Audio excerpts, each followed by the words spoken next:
Bobolinsky. I served as a lieutenant in the United States Navy with high security clearance. My father and grandfather both served for decades in our country's armed forces. Since leaving the Navy, I've been involved in various successful businesses, both in this country and abroad. I'm making this statement to set the record straight about the involvement of the Biden family, Vice President Biden, his brother Jim Biden, and his son Hunter Biden in dealings with the Chinese.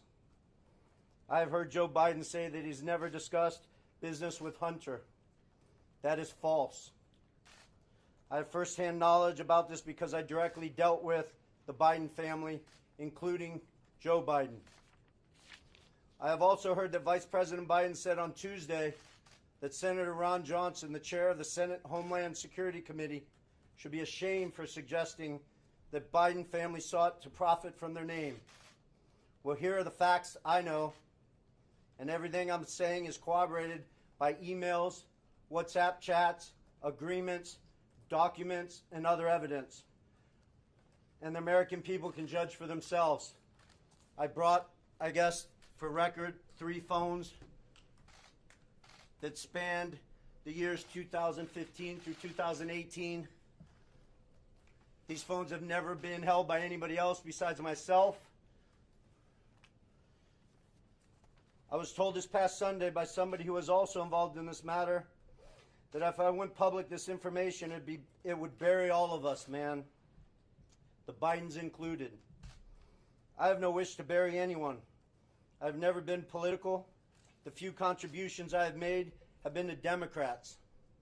But what I am is a patriot and a veteran. To protect my family name and my business reputation, I need to ensure that the true facts are out there.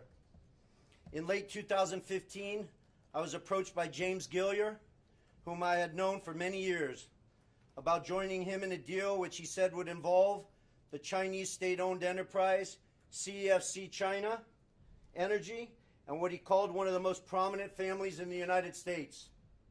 I was informed first by Gilliar and then by Hunter Biden and by Rob Walker, who was working with the Bidens, that the Bidens wanted to form a new entity with CFC, which was to invest in infrastructure, real estate, and technology in the U.S. and around the world.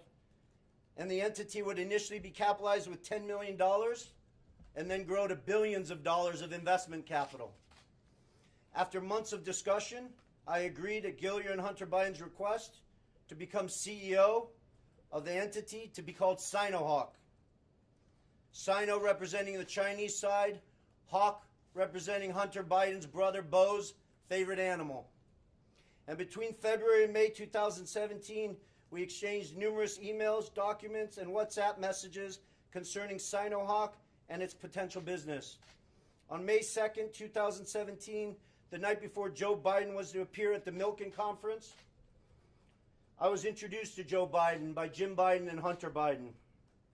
At my approximately hour-long meeting with Joe that night, we discussed the Biden's history, the Biden's family business plans with the Chinese, with which he was plainly familiar, at least at a high level. After that meeting, I had numerous communications with Hunter, Walker, Gilliar, and Jim Biden regarding the allocation of the equity ownership of Sinohawk. On May 13, 2017, I received an email concerning allocation of equity, which says 10% held by H for the big guy. In that email, there's no question that H stands for Hunter, big guy for his father, Joe Biden, and Jim for Jim Biden. In fact, Hunter often referred to his father as the big guy or my chairman. On numerous occasions, it was made clear to me that Joe Biden's involvement was not to be mentioned in writing, but only face-to-face.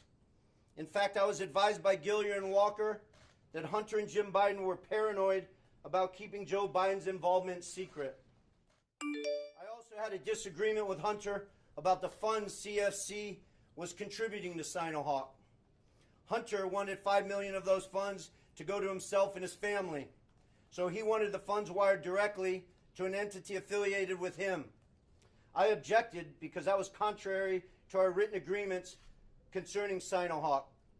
He said, referring to the chairman, his father, that CFC was really investing in the Biden family, that he held the Trump card, and that he was the one putting his family legacy on the line. He also said to me on May 17th, 2017, that CFC wanted to be my partner, to be partner with the Bidens. During these negotiations, I repeated to Hunter and others that Sinohawk could not be Hunter's personal piggy bank.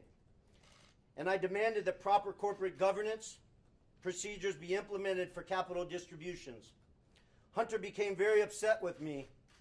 CFC through July 2017 was assuring me the funds would be transferred to Sinohawk, but they were never sent to our company.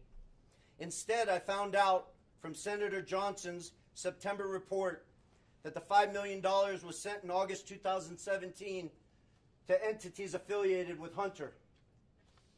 Tomorrow, I will be meeting with the Senate committee members concerning this matter, and I will be providing to the FBI the devices which contain the evidence corroborating what I have said. So I will not be taking any questions at this time. Do you have any evidence that... You will be taking questions? I will not be taking questions at this Well, time. we're going to ask them anyway. Can you tell us a little bit more about this evidence that you're giving to the FBI? The evidence sits on these 3 phones. I don't want to go into anything any further. This will all be discussed with Senator Johnson and his committee, and the American people can decide what's